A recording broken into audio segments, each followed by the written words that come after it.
नमस्कार दोस्तों, education H study में आपका स्वागत है। अजमेर की चौहान वंश में हमने पिछले वीडियो में मैंने चौहानों की उत्पत्ति, उद्गम स्थल, इसके बाद में अजय राज पढ़ लिया, अर्णोराज पढ़ लिया, विग्रह राज पढ़ लिया और आज अपन पढ़ा बहुत ही जोर शासक हुआ जिसका नाम था पृथ्वीराज पृथ्वीराज पृथ्वीराज चौहान है।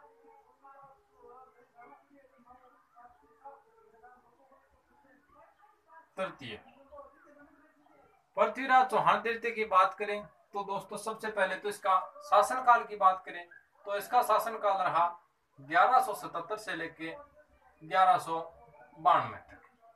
इसके बाद में बात करें कि पृथ्वीराज के पिता का नाम, तो पृथ्वीराज के पिता का नाम था सोमेश्वर। क्या नाम था? सोमेश्वर। इस सोमेश्वर की हत्या किसने की थी? इसकी हत्या की थी चालुक्य शासक था गुजरात का भीमदेव शक्य ने। उसने क्या सोमेश्वर की कर दी थी हत्या। इसके बाद में बात आती है कि भी पृथ्वीराज का जन्म कब और कहां हुआ, तो 1166 ईस्वी में पृथ्वीराज का जन्म अनहिलवाड़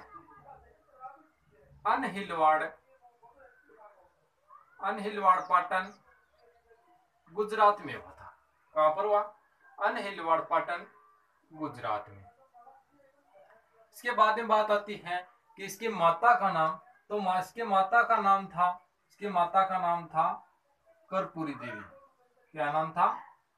कर्पूरी देवी, जो पृथ्वीराज चौहान की क्या रही?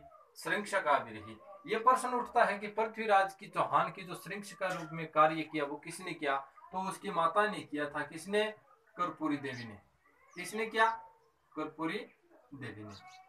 इसके बाद में बात आती है कि भाई पिता का नाम सोमेश्वर, माता का नाम कर्पूरी देवी, जन्म 1166 में अनहिलवाड़ गुजरात में, और इसका एक मंत्री था जिसका नाम था, क्या नाम था? मंत्री का नाम था केमास। क्या नाम था?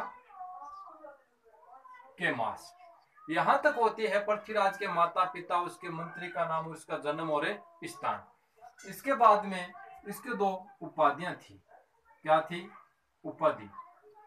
उपाधि की बात करें तो उसे दल पंगुल क्या कहते हैं? दल पंगुल। एक तो दल पंगुल की उपाधि है, एक ही राय पिथौरा, यानी इसे दल पंगुल या राय पिथौरा भी कहा जाता था। दल पंगुल या राय पिथौरा। दल पंगुल का मतलब होता है दोस्तों, क्या होता है? विश्व विजेता।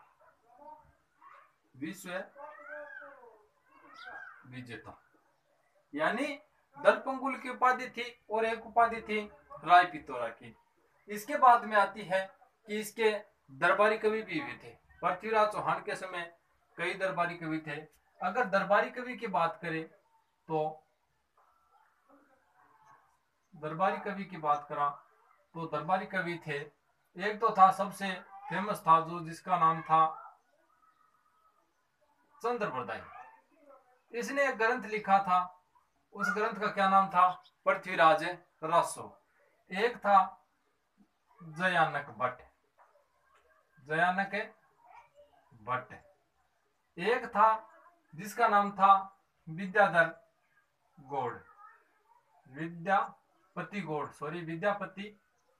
गौड़। एक था वागीश्वर। कौन था? वागीश्वर। एक का नाम था जनार्दन। ये जो थे ये पृथ्वीराज चौहान के दरबारी कवि थे। कौन थे? दरबारी कवि थे। सबसे पहले आता चंद्रप्रदाय, इसने पृथ्वीराज रासो लिखा। पृथ्वीराज ये जयानक भट्ट है, इसने पृथ्वीराज विजय लिखा। और विद्यापति गौड़, वागीश्वर, जनार्दन ये किसके दरबारी कवि थे? ये थे पृथ्वीराज चौहान तृतीय के। इसके बाद में पृथ्वीराज ने एक नीति अपनाई थी। कौन सी नीति अपनाई थी? पृथ्वीराज ने एक नीति अपनाई। कौन सी नीति अपनाई? इसने अपनाई थी दिग्विजय की नीति। कौन सी अपनी नीति अपनाई? दिग्विजय की नीति का मतलब है कि अपने साम्राज्य का विस्तार करना। तो यहां तक हो गया पृथ्वीराज चौहान की तृतीय के परिचय के बारे में कि पिता का नाम सोमेश्वर, माता का नाम कर्पूरी देवी, जन्म 1166 में कहां पर, अनहिलवाड़ गुजरात में। इसके बाद में से दो उपाधियां थी, दलपंगुल की, एक राय पिथौरा। दलपंगुल का मतलब होता है कि विश्व विजेता। एक नीति अपना रखी थी, तो नीति का कौन सी नीति थी? दिग्विजय की नीति। दिग्विजय की मतलब होता है कि भाई साम्राज्य का विस्तार करना। इसके दरबार में कई दरबारी कवि थे, जिसे चंद्रबरदाई था। चंद्रबरदाई ने ग्रंथ लिखा पृथ्वीराज रासो, और एक जयानक भट्ट था, उसने लिखा पृथ्वीराज विजय, और इसके विद्यापति गौड़, वागीश्वर, जनार्दन है। इस दरबारी कवियों पर प्रश्न ऐसे उठते दोस्तों कि भाई प्रश्न उठता है कि इनमें से दरबारी कवि नहीं थे, और इन 4-5 नामों में से एक नाम अलग हटके दे देते, तो हमें दरबारी कवियों के बारे में भी पता होना चाहिए। इसके बाद में बात आती है कि भाई इसके शासनकाल। स्क्रीनशॉट लेना चाहो ले सकते हो आप।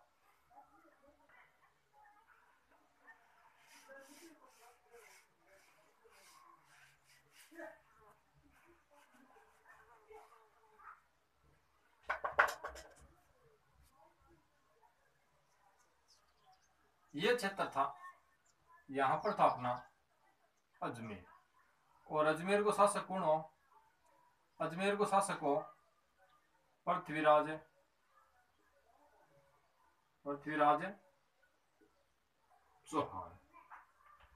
ठीक है, ये जो क्षेत्र पड़ता है इसका नाम था अब्बू।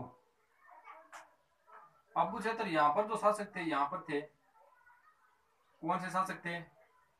परमार। ये जो क्षेत्र पड़ता है ये था गुजरात। गुजरात, और गुजरात का शासक था भीमदेव सेकंड। और ये कौन से शासक थे? ये थे चालुक्य शासक थे। चालुक्य शासक कौन था? गुजरात का था भीमदेव सेकंड। यानी इसमें प्रश्न ऐसे उठते हैं कि भाई पृथ्वीराज के समय गुजरात का शासक कौन था? तो उसमें कौन था? भीमदेव सेकंड। यहां पर एक क्षेत्र आता है, इसका नाम है महोबा। महोबा का शासक था चंदेल शासक थे। यहां पर है परमर्दी देव, परमर्दी देव चंदेल। यहां पर एक कस्बा आता है, इसका नाम है कन्नौज। यहाँ का जो शासक था, यहाँ पर गैडवाल वंश था, यहाँ का शासक था जयचंद गहड़वाल।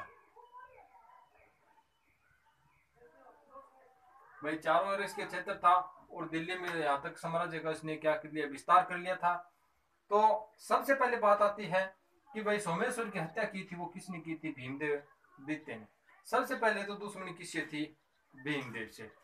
इसके बाद में बात आती है, ये जो क्षेत्र था यहां से दिल्ली, मान लो दिल्ली, कहते हैं कि इस जो परमर्दी देव से जो दुश्मनी बनी वो कैसे बनी कि भाई इसके जो सैनिक थे वो दिल्ली से चलकर आ रहे थे अजमेर। कहां पर आ रहे थे? अजमेर आ रहे। अजमेर आ रहे तो इसके क्षेत्र से होकर गुजर रहे थे। परमर्दी देव ने क्या किया कि इसके सैनिक थे किसके? पृथ्वीराज के। इस सैनिकों को मरवा दिया। किसने मरवा दिया? परमर्दी देव चंदेल ने। ठीक है, मरवा दिया। ये बात को पता चलो पृथ्वीराज ने। पृथ्वीराज क्या करता है? चालू का करो इस पे आक्रमण। किस पे करता है? परमर्दी देव का। परमर्दी देव के दो थे सैनिक, नहीं सॉरी सैनिक नहीं, सेनापति थे, जिसका एक का नाम था आला और एक का नाम था उदय। बात कब की है? 1182 की। पृथ्वीराज 1182 में आक्रमण करता है किस पे? परमर्दी चंदेल पे। यानी महोबा का युद्ध की बात आती है। महोबा का युद्ध कब हुआ? तो कब होता है? 1182। इस युद्ध में जो आक्रमण किया, इसमें परमर्दी देव चंदेल क्या हो गया? हार गया। और जीत गया कौन? पृथ्वीराज चौहान। और इस युद्ध में आल्ला और इसके जो परमर्दी देव के आल्ला और उदल दो सेनापति थे, महोबा के युद्ध में क्या हुआ? मारे गए। तो इधर परमर्दी देव चंदेल को हरा दिया, और उसके सेनापति जो थे आल्ला और उदल, वो दोनों मारे गए। पृथ्वीराज की विजय हुई और परमर्दी देव चंदेल हार गया। ठीक है, इधर का क्षेत्र तमाम। इसके बाद में 2 वर्ष बाद बात आती है 1184 की। इगो एक तो कारण हो कि भाई इसके पिता की हत्या किसने की थी, भीमदेव ने की थी, ठीक है। एक तो दुश्मनी पहले इस तरह से हो गई। दूसरी बताते हैं कि अबू की एक राजकुमारी थी जिसका नाम था इंचिनी देवी। क्या नाम था? इंचिनी देवी। इंचिनी देवी की शादी कराने की इच्छा थी किससे? पृथ्वीराज चौहान से। और इसके पिता है वो शादी करवाना चाहते थे किससे? भीमदेव से। कहते हैं कि इंचिनी ने पृथ्वीराज के पास एक संदेशा भिजवाया और कहा कि भाई मेरी इच्छा है वो आपसे शादी करने की है। मेरे पिता मेरी शादी आपके पिता के हत्यारे कौन? भीमदेव सेकंड, यानी मेरे पिता मेरी शादी भीमदेव द्वितीय के साथ करवाना चाहते हैं।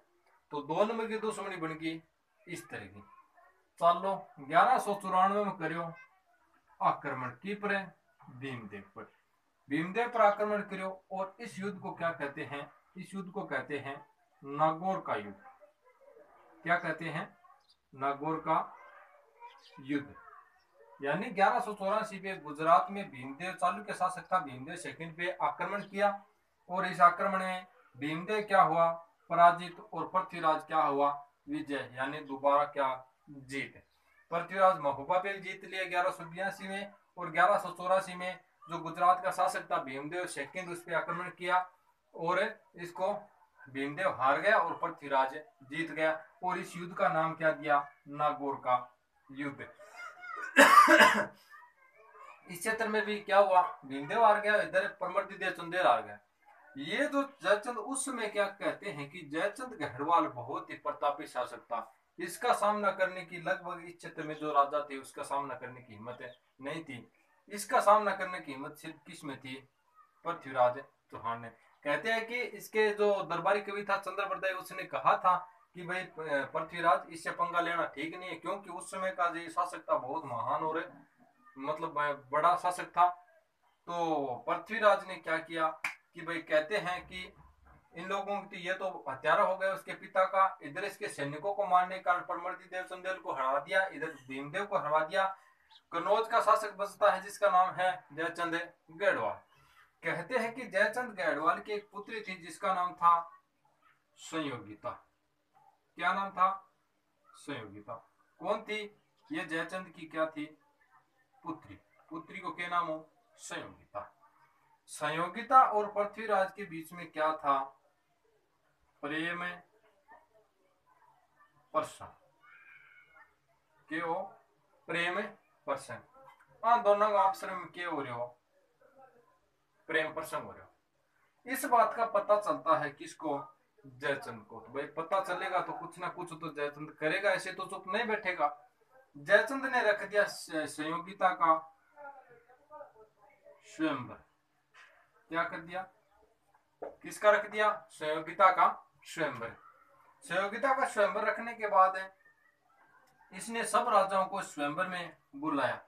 इस बात का संदेशा भिजवाती है संयोगिता कि भी मेरे पिता ने मेरा स्वयंवर रख दिया है और मेरी जो शादी है वो स्वयंवर के दिन बहुत से राजाओं को बुलाया गया है और राजाओं को बुलाकर इसके क्या करना है? स्वयंवर करना है। स्वयंवर में बहुत से राजा है लेकिन नहीं बुलाया। किसको नहीं बुलाया? पृथ्वीराज को नहीं बुलाया। कोई बात नहीं, ना बुलाया। इसने क्या किया कि पृथ्वीराज की लोहे की मूर्ति बनाकर जहां राजा चप्पल जूते खोलते वहां पर इसकी मूर्ति क्या कर दी? खड़ी कर दी। मूर्ति खड़ी करने पर चलो नहीं बुलाया तो नहीं बुलाया, बेइज्जती करने के लिए इसके लोहे की मूर्ति जो राजा वहां चप्पल वगैरह खोलते वहां पर इसके लोहे की मूर्ति खड़ी कर दी। संयोगिता को बुलाया स्वयंवर के लिए। संयोगिता ने क्या किया कि सब राजाओं को देखकर सुन साहिबा सुन प्यार की धुन, मैंने तुझे चुन लिया तू भी मुझे चुन, यानी इस मूर्ति के क्या गले में डाल दी? क्या? माला। क्या डाल दी? माला। इस ये जो माला डालने पर यहाँ पर जो राजा आए हुए थे वो क्या है कि जयचंद से आपस में विरोध करने लगे कि भाई अगर तुझे पता था कि मेरी लड़की का प्रेम प्रसंग वहां चल रहा है तो हमें क्यों बुलाया? और कहते हैं कि पृथ्वीराज अजमेर से चलकर आया कहां पर है? संयोगिता के पास, और यहां से उठाकर संयोगिता को ले गया अजमेर और यहां ले जाकर क्या कर लिया? लव मैरिज यानी गंधर्व विवाह। कौन सा विवाह किया? परीक्षा दृष्टि से बहुत इंपॉर्टेंट प्रश्न है कि पृथ्वीराज ने संयोगिता के साथ कौन सा विवाह किया? तो वो विवाह किया था गंधर्व विवाह। चलो ठीक है, कोई बात को नहीं। और इधर है जयचंद गढ़वाल की दुश्मनी बन गई। तो कहते हैं कि चारों तरफ का क्षेत्र था, साम्राज्य दिग्विजय की नीति अपना रखी थी। अपने साम्राज्य के विस्तार के लिए 1184 में गुजरात पे आक्रमण किया, 1182 में महोबा का युद्ध लड़ा गया। और इधर जयचंद गढ़वाल से संयोगिता के प्रेम प्रसंग के कारण दुश्मनी हो गई। यहां तक मामला निपटता है। इसके बाद में आगे आता है गजनी का एक शासक था। चलो इसका स्क्रीनशॉट ले लो, इसके बाद में आगे बात करेंगे।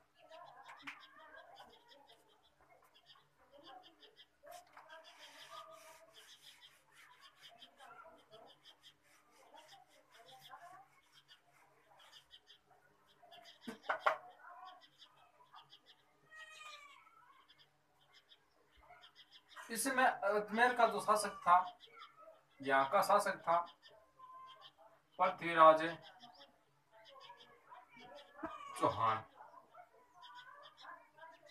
और यहाँ एक क्षेत्र था अफगानिस्तान की तरफ है, अफगानिस्तान में, जिसका जगह का नाम था गजनी।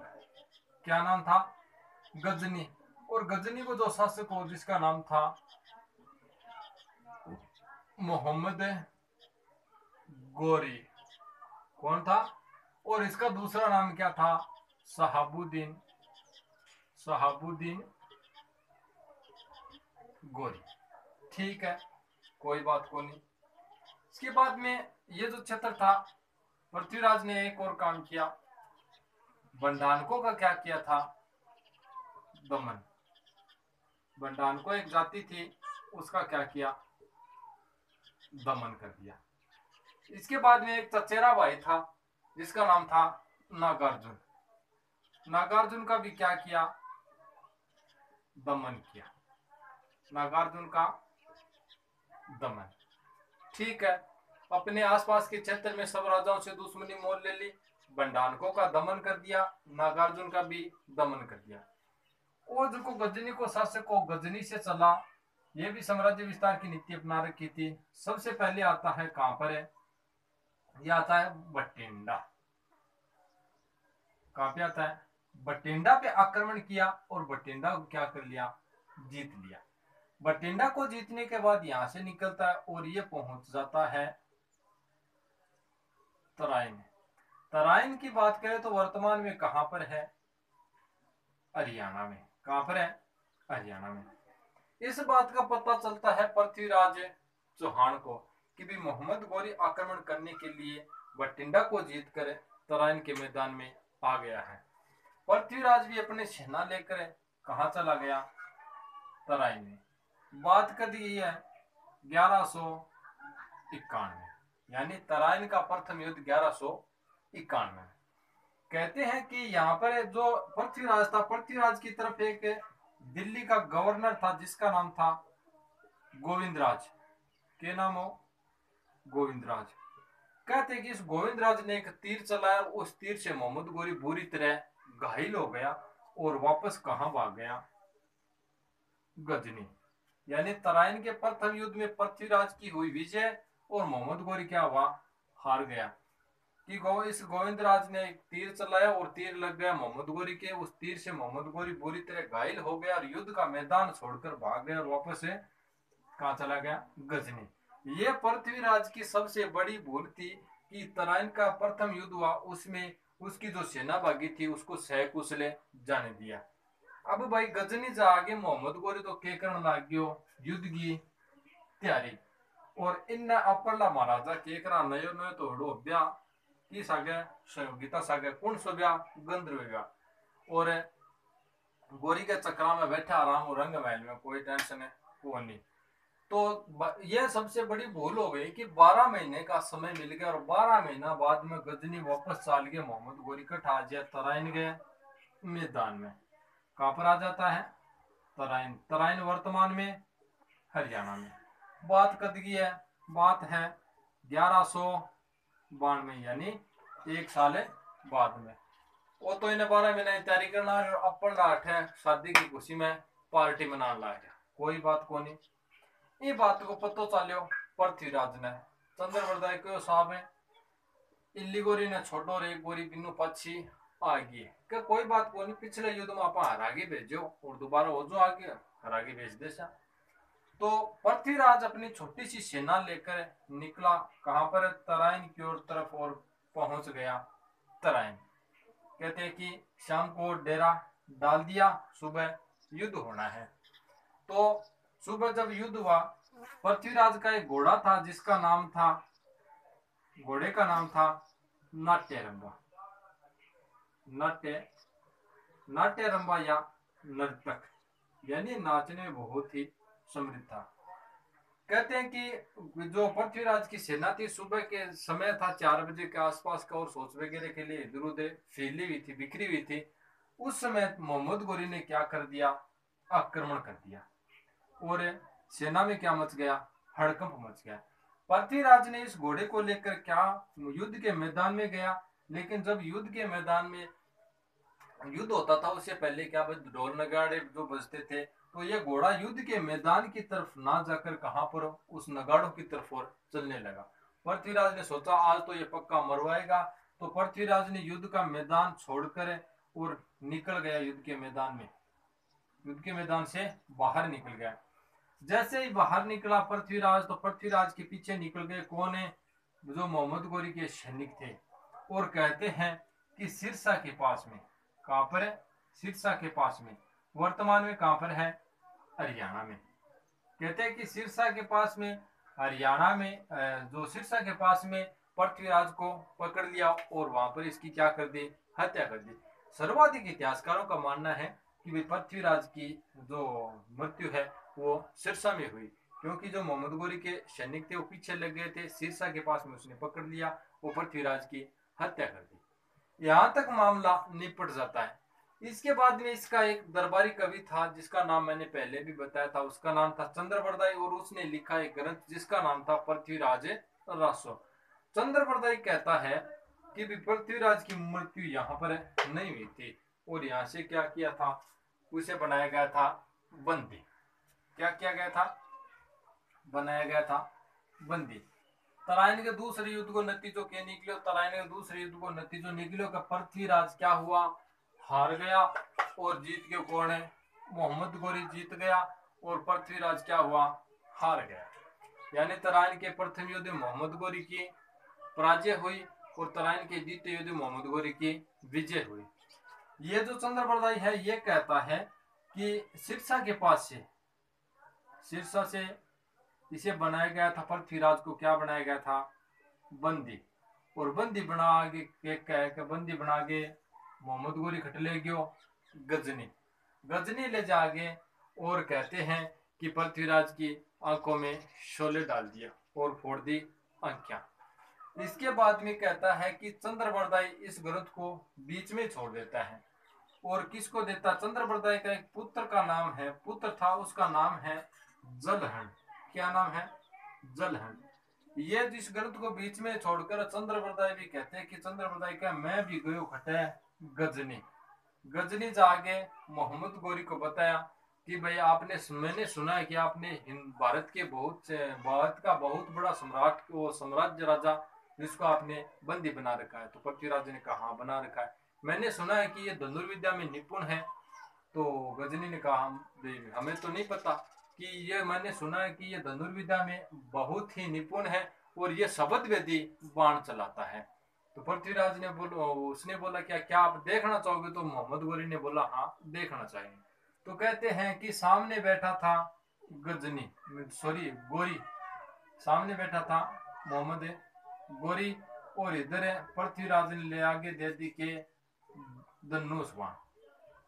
इधर बैठा था चंद्रप्रदाय, चंद्रप्रदाय ने एक पंक्ति बोली जो बहुत ही फेमस है, वो जो थी 4 बांस 24 गज, 4 बांस 24 गज अंगुल अष्ट प्रमाण, ता बैठा सुल्तान मत चुके चौहान। यानी 4 बांस 24 गज, 4 बांस 24 गज अंगुल अष्ट प्रमाण, ता बैठा सुल्तान मत चुके चौहान। कहते कि ये पंक्ति बोलते ही पृथ्वीराज ने चलाया बाण, और वो लग गया किसके, मोहम्मद गोरी के, और मोहम्मद गोरी क्या हो गई, मृत्यु। तो कहते हैं कि मोहम्मद गौरी की मृत्यु होने के बाद में चंद्रबरदाई ने अपनी कटार निकाली और उस कटार से पहले तो पृथ्वीराज के सीने में खोप दी और उसके बाद में वो कटार निकाल कर खुद ने कर ली आत्महत्या। और यहाँ पर आकर क्या हो जाता है, अजमेर श्री चौहान वंश का पतन। और इसके बाद में कहते हैं कि पृथ्वीराज का जो मकबरा है वो कहाँ पर है। पृथ्वीराज का मकबरा, मकबरा की बात करें तो पृथ्वीराज का मकबरा बताया जाता है काबुल। काबुल कहाँ पर है? काबुल है अफगानिस्तान की राजधानी। कहाँ पर है? अफगानिस्तान में। तो यहाँ पे आके पृथ्वीराज चौहान तृतीय था, इसका शासनकाल समाप्त हो जाता है। 1192 के अंत में तराइन के द्वितीय युद्ध में हार जाता है और अजमेर में चौहान वंश का पतन हो जाता है और ये जो तुर्क शासक थे उसका अधिकार हो जाता है। तो दोस्तों, मेरा वीडियो आपको पसंद आई तो लाइक, शेयर और सब्सक्राइब करना ना भूलें और अपने दोस्तों को भी फॉरवर्ड करें। धन्यवाद।